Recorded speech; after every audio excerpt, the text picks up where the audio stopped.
Pre-Cartel Light Bulbs.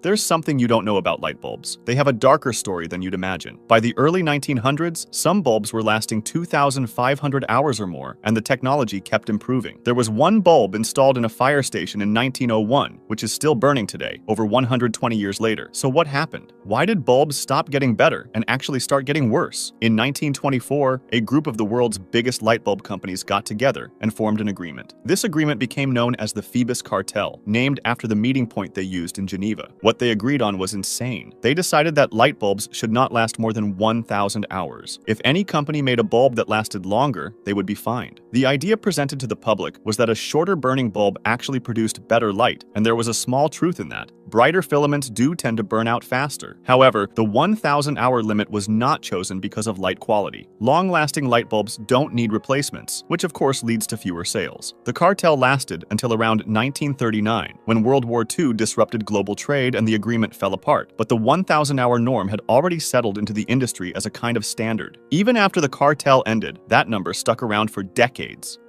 America's electric streetcars.